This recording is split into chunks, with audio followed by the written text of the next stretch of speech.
En un universo de fantasía épica, el sexto capítulo de The Sandman, El sonido de sus alas, es una anomalía. Justo cuando la trama principal alcanza una resolución, la historia se detiene. El episodio desvía su atención de las grandes batallas y los artefactos de poder para centrarse en algo más íntimo, una conversación, un paseo y una promesa centenaria. El episodio es una meditación filosófica estructurada en 2 actos. Para explicar esto, debemos explorar dónde se encuentra nuestro protagonista. Morfeo, el rey del sueño, acaba de recuperar sus herramientas y restaurar su reino. Sin embargo, lo encontramos en un estado de vacío existencial, como un barco que ha llegado a su destino y ahora flota sin rumbo. En ese momento aparece su hermana, Muerte, mayor que él, y el episodio se transforma. A través de su interacción y una crónica de 600 años, la narrativa explora 5 ideas fundamentales que son el corazón de la obra de Neil Gaiman: la aceptación, la función, la compasión, la conexión y la esperanza.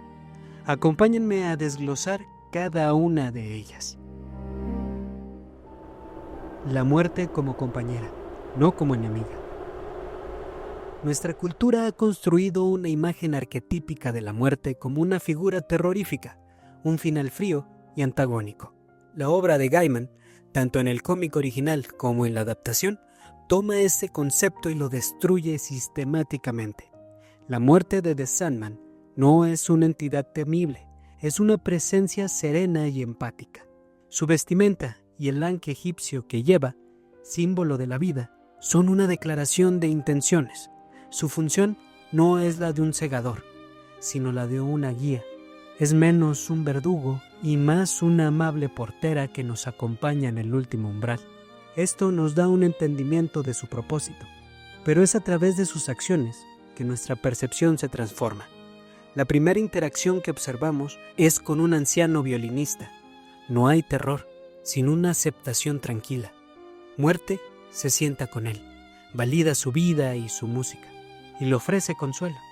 Cuando le tiende la mano, no es un acto de arrebato, sino una transición acompañada con dignidad. Este patrón se refuerza, mostrándonos una verdad fundamental. La muerte es justa. A diferencia de la vida, que a menudo es profundamente injusta, la muerte llega para todos por igual, sin importar género, edad, creencias o estatus social. Es el único ecualizador verdadero. Quizás el ejemplo más profundo es el de la madre con su bebé. La cámara se mantiene a distancia, un recurso que intensifica la delicadeza del momento y deja el evento más desgarrador a nuestra imaginación. Al no mostrarnos el final, la historia nos hace partícipes del dolor, obligándonos a completar la escena con nuestros propios miedos y experiencias de pérdidas. Muerte se dirige al niño con la misma dignidad que al anciano, reconociendo la totalidad de su existencia. La vida es como un libro. Algunas son novelas épicas y otros cuentos cortos, pero cada uno es una historia completa. Gaiman nos propone un cambio de paradigma, ver la muerte no como un enemigo, sino como una compañera necesaria, cuya presencia amable permite que el ciclo de la existencia continúe. Esta reinterpretación de la muerte es una de las ideas más poderosas de la serie. Si te interesan estos análisis que profundizan en la filosofía de tus historias favoritas, considera suscribirte y activar las notificaciones para no perderte futuros videos. Ahora, pasemos de la aceptación de la muerte a la búsqueda de un propósito en la vida. El propósito se encuentra en el deber y en los demás. La imagen de Morfeo, un ser cósmico, alimentando palomas, es una representación visual de la apatía existencial. Es alguien que ha entrenado toda su vida para escalar una montaña y al llegar a la cima se da cuenta de que no hay más picos que conquistar. Su propósito se ha evaporado, dejándolo sin dirección. Aquí encontramos una analogía poderosa en la propia captura de Morfeo. Fue encarcelado por mortales que en su ciego egoísmo buscaban poder sobre la vida y la muerte. Se nos revela que sus captores no lo querían a él, sino a su hermana, Muerte, con la esperanza de subyugarla para alcanzar la inmortalidad. Esto es un reflejo oscuro de cómo ciertos líderes, en su afán por realizar sus propios sueños de poder, no dudan en eliminar los sueños de los demás, anteponiendo sus prioridades sobre las vidas de sus propios ciudadanos.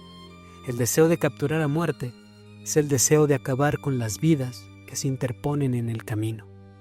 La solución que el episodio presenta al vacío de Morfeo no es una nueva misión épica, sino el recordatorio de su función. Al observar a muerte, Morfeo es inicialmente un espectador pasivo. Sin embargo, a medida que presencia la dignidad con la que ella cumple su deber, comienza a recordar el suyo. La respuesta que le da a Morfeo cuando él le pregunta cómo puede soportarlo es el núcleo de esta lección. Se concentra en la función que cumple para los demás. El propósito no siempre se encuentra en una búsqueda personal, sino en la responsabilidad hacia otros. Morfeo es como un farero. Su trabajo no es iluminar el faro para sí mismo, sino para guiar a los barcos que navegan en la oscuridad. Su deber no es gobernar, sino servir a los soñadores. El antídoto para su vacío es reconectar con su responsabilidad. La compasión es una función, no una debilidad. En muchas narrativas, la compasión se enmarca como una vulnerabilidad.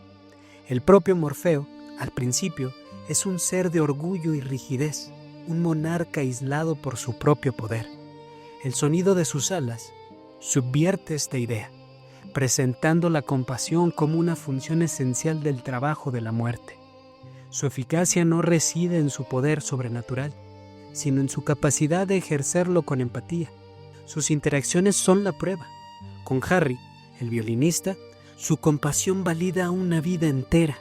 Con el joven accidentado, su paciencia es una herramienta que facilita la aceptación en medio del shock y la negación. La compasión es para muerte lo que el buen trato es para un médico. Un cirujano puede tener manos expertas, pero es su forma de comunicar y calmar al paciente lo que hace soportable un procedimiento aterrador. Para muerte, la empatía es la herramienta que hace que la transición final sea digna y no un acto de crueldad.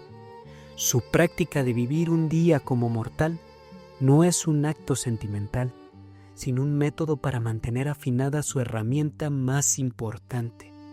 Sin esa conexión, su trabajo sería insostenible para ella. Por lo tanto, la compasión no es un obstáculo, sino la competencia central que le permite realizar su función. En la compasión de su hermana, Morfeo ve un reflejo de su propia carencia y comprende que su rigidez era su verdadera limitación. La vida se mide en conexiones. La historia de Hobgoblin. La segunda mitad del episodio nos transporta al año 1389. Introduciendo una crónica que explora por qué elegimos vivir. En una taberna, un hombre llamado Hob declara desafiantemente que se niega a morir. Intrigado, Morfeo le concede la inmortalidad con la condición de que se reúnan cada 100 años. En esta misma escena, vemos al joven William Shakespeare, quien sueña con escribir grandes historias que perduren en el tiempo. Tanto Hob como Shakespeare expresan sus deseos en voz alta y son escuchados por un ser que puede hacerlos realidad. Gaiman nos habla aquí sutilmente de una forma de magia, el poder de las palabras. Las palabras no son solo sonidos, son hechizos que pronunciados con suficiente convicción pueden moldear nuestra realidad y nuestro destino. Lo que sigue con Hob es como observar a un solo árbol a lo largo de los siglos. A veces está en plena floración, con riqueza y familia. Otras veces está desnudo, azotado por el invierno de la miseria. Cada siglo, Morfeo se encuentra con Hob y le hace la misma pregunta. ¿Todavía deseas vivir? A pesar de las fluctuaciones extremas de la fortuna, la respuesta de Hob nunca cambia. El punto de inflexión llega en 1889. Hob concluye que Morfeo sigue acudiendo a la cita no por un experimento, sino por soledad, por amistad. La implicación ofende el orgullo de Morfeo, quien se marcha abruptamente. Tras su cautiverio, en el presente, Morfeo busca la nueva ubicación de la taberna y encuentra a Job. El diálogo es conciso. «Llegas tarde», dice Job. «Siempre he oído que es de mala educación hacer esperar a los amigos», responde Morfeo. Este momento es la culminación de la lección. A través de un mortal, el ser eterno aprende sobre la amistad. Al llamar a Job amigo, Morfeo elige la conexión por encima del aislamiento. La lealtad de Job a lo largo de los siglos es un poderoso testimonio de la conexión humana.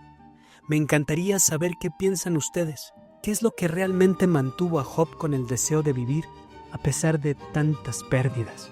¿Fue simple curiosidad, el miedo a lo desconocido, o como sugiere la serie, la amistad que esperaba reencontrar? Dejen sus teorías en los comentarios. La esperanza es la razón para seguir viviendo. El tema central de The Sandman es la esperanza, y esta lección final es una síntesis de todas las anteriores, personificada por Job Gadley. Él es un testamento del poder de la esperanza como una elección activa y consciente, no como un optimismo pasivo. Su persistencia a través de los siglos de guerra, plaga y pérdidas personales no es una negación del dolor, sino una afirmación de la vida a pesar de él. La esperanza de Job es como una llama en medio de una tormenta. No pretende que el viento y la lluvia no existan. En cambio, ahueca sus manos alrededor de la llama, protegiéndola activamente para que no se apague. Su esperanza es la decisión deliberada de levantarse, reconstruir después de cada pérdida y creer que la vida, a pesar de todo, todavía tiene algo que ofrecer. Es esta misma esperanza la que lo mantiene esperando a Morfeo, primero en 1989, cuando no aparece, y de nuevo en el presente. A su vez, esta lealtad inquebrantable se convierte en un catalizador para Morfeo. Cuando llega a la taberna y finalmente reconoce su amistad, es la victoria de la esperanza sobre su propio orgullo y soledad. La sonrisa genuina de Morfeo al final del episodio, un gesto tan inusual en él, es la manifestación visible de que ha redescubierto la esperanza dentro de sí mismo. El sonido de sus alas funciona como el núcleo filosófico de The Sandman. A través de 5 lecciones, el episodio deconstruye nuestras percepciones sobre la muerte, el propósito, la compasión, la conexión y la esperanza. Vemos a un ser de poder inimaginable sanar no a través de la magia, sino a través de la sabiduría de su hermana y la lealtad de un amigo mortal. La sinfonía inacabada de Schubert sirve aquí como una analogía perfecta. Es una obra maestra que por definición está incompleta y sin embargo su belleza reside precisamente en esa forma. De manera similar, nuestras vidas son sinfonías inacabadas. La muerte casi siempre llega sin avisar, dejando propósitos incompletos, trabajos pendientes o un te amo que nunca se dijo. El episodio nos enseña que el valor de la vida no se mide por su finalización, sino por la música que creamos mientras dura. La transformación de Morfeo nos muestra que la oscuridad no se vence negándola, sino encontrando un ancla en la conexión con los demás. La decisión de seguir adelante, un día a la vez, es el acto de esperanza más profundo de todos. Me interesaría conocer sus pensamientos sobre estas lecciones. Si disfrutan de estos análisis que buscan explorar las capas más profundas del cine y las series, consideren suscribirse. Gracias por acompañarme. Por mi parte, es todo. Como siempre, te deseo un gran día. Nos vemos. Hasta la próxima.